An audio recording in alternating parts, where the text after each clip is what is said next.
What is going on, guys? It is Wrestlelamia here, back with another video. Now, we've already had a look at this week's insane segment of Raw where Shayna Baszler all of a sudden became a freaking vampire and bit Becky Lynch on the shoulder. Damn, where's Buffy the Vampire Slayer when you need her?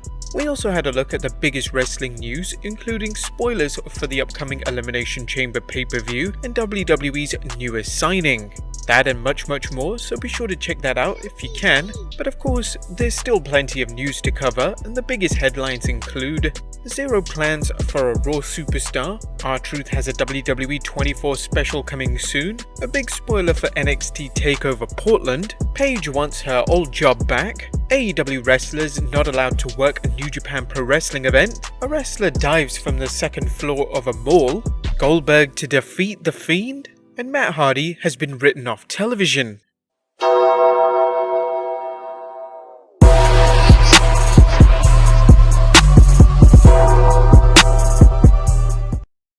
Be sure to subscribe and hit that notification bell for daily wrestling videos. But let's waste no further time and get straight into the first story, as there are zero plans for a Raw superstar. Now, during summer of 2019, Cedric Alexander was experiencing an unexpected main roster push. We say unexpected because saving Roman Reigns as the disguised janitor Gary Garbutt wasn't the original plan. In fact, they were just going to go with an extra. Nevertheless, after his performance on Raw, Vince took a liking to him and pushed him into the United States title scene where he feuded with AJ Styles. He was also a favourite of Paul Heyman. But soon after a couple of matches and a loss at Clash of Champions, it was clear that that was as far as he would go, but hopefully WWE had other plans for him. Sadly, that's not the case. According to Dave Cheddar Cheese Meltzer, there are zero plans for him right now on the Red brand. He mentioned on the latest episode of Wrestling Observer Radio, they got no plans for Cedric. You know, he's a talented guy, but his number's just not being called. Now, we certainly hope WWE doesn't waste Cedric, as he's one of the most talented performers on the brand. Surely there'd be something for him. Look, have him tag with somebody chasing after the Raw Tag Team titles. Something at least. Otherwise, soon enough, he'll be taking the Ty Dillinger approach and handing in his release and going somewhere else. Somewhere where he's a little more appreciated. Yeah, it starts with A and ends in W. Next up, an R-Truth WWE 24 special coming soon. R-Truth has enjoyed a long and fun wrestling career, and while there doesn't seem to be any end in sight to his in-ring career, there's no reason that WWE can't look back at the road to superstardom. Now the perennial 24/7 champion is getting the WWE 24 special treatment, with Truth's episode airing after 27th February's Super Showdown event. We'll be sure to catch that one. We wonder if they'll look at any of his career highlights from TNA. Next up, a big spoiler for NXT Takeover Portland. Now, this year's Women's Royal Rumble winner Charlotte Flair still hasn't given NXT Women's Champion Rhea Ripley an answer as to whether she accepts her challenge for a bout at Mania 36. On this week's edition of Raw, Flair even pointed out that Ripley might not even be the champion by the time Sunday rolls around, and she could lose it to Bianca Belair. When will we get a decision from Charlotte? Well, apparently it may be this weekend at the event. As soon as the winners announce, it could be at that point Charlotte should be making her decision to accept the challenge, as PW Insider reported she will be in attendance at the show. They reported, the current plan for this Sunday's WWE NXT TakeOver Portland is for Charlotte Flair to be in attendance to further her storyline with Rhea Ripley leading to WrestleMania 36. Wouldn't it be incredible though, if everybody thinks this match is going to be against her and Ripley, but then all of a sudden, plans change immediately and we get Flair versus Bianca Belair, and she may get a shocking defeat over Rhea Ripley this weekend. To be honest, both matches sound absolutely phenomenal. Next up, Paige wants her old job back. While it's uncertain whether Paige will ever wrestle again, the anti-diva has been entertaining fans with her appearances on FS1's WWE Backstage. Still, does Paige have any desire to return to the WWE in a non-wrestling capacity? During a talk on Lillian Garcia's Chasing Glory podcast, Paige answered yes, noting, honestly, I'd like to go back on the road if I was general manager. That's something that I really loved and enjoyed because it took me out of my comfort zone. I had a lot of verbiage to remember. And remember that. Oh my god, I'm like, oh, there's so much crap. While the WWE has steered away from authority figure roles, Paige's popularity with fans could change the WWE's policy. Whatever happens, Paige seems okay with her current role in the WWE. she mentioned. But I really enjoyed that, and I would love to come back and do that kind of stuff. But if not, like, I'm really content on just doing appearances here and there, like going to England for them or doing media stuff, whatever they need me to do, and do the Fox show at WWE Backstage, because it is fun. Would you guys like to see Paige back on SmackDown in a general manager role? Well, let us know your comments down below. Next up, AEW wrestlers are not allowed to work the next New Japan Pro Wrestling event.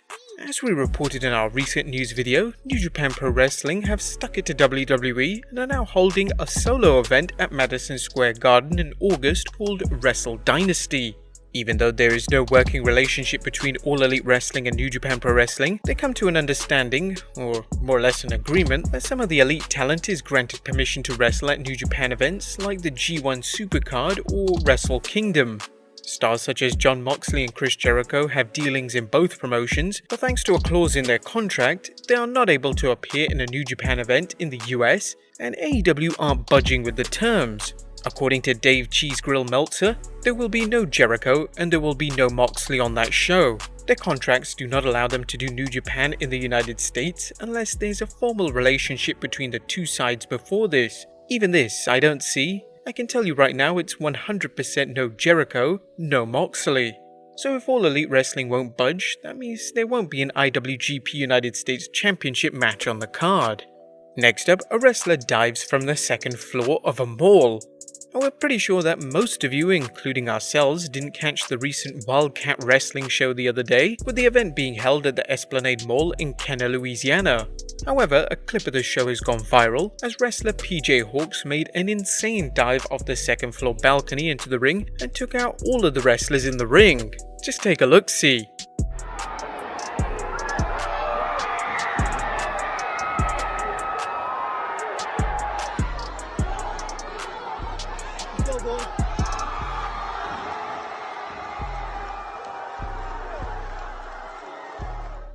Yeah, holy sh*.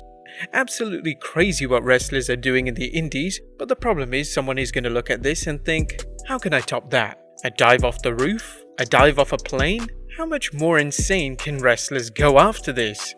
Next up, Goldberg to defeat the Fiend. The big bad Billy Boy returned on SmackDown last Friday to announce, via satellite, that he'll be challenging the Fiend at WWE Super Showdown event for the Universal title, to which Wyatt accepted during his Firefly segment. Now you may think this will be a warm-up match for the indestructible Fiend, but there's a good chance that WWE might temporarily put the belt on Goldberg to protect him. Dave Mystic Meg Meltzer explained why this could happen, saying, "You gotta protect him and he's gotta be Bill Goldberg. If you start fucking with him, then he's not gonna mean anything. He's a guy you can..." So here's the thing. For WrestleMania, the reality is that for WrestleMania, the marquee value at WrestleMania, even as much as they've spent all year pushing the Fiend as this unstoppable monster, the fact is that Roman Reigns versus Goldberg, or the Fiend versus Roman Reigns, that on the marquee for WrestleMania, Roman Reigns and Bill Goldberg will have more fan interest. Number 1, how many times do Meltzer say WrestleMania in one sentence? And number 2, how much more do you have to protect Bill Goldberg? Hell, he's already lost to a not-in-his-prime Undertaker. Well, we know Bill's not in his prime either, but that should be the point, right? Being older and facing a younger superstar, your chances of winning grow less and less. Yeah, Meltzer's right, he has marquee value, but you're sacrificing the legitimacy of one of your, if not the biggest full-time stars on the roster.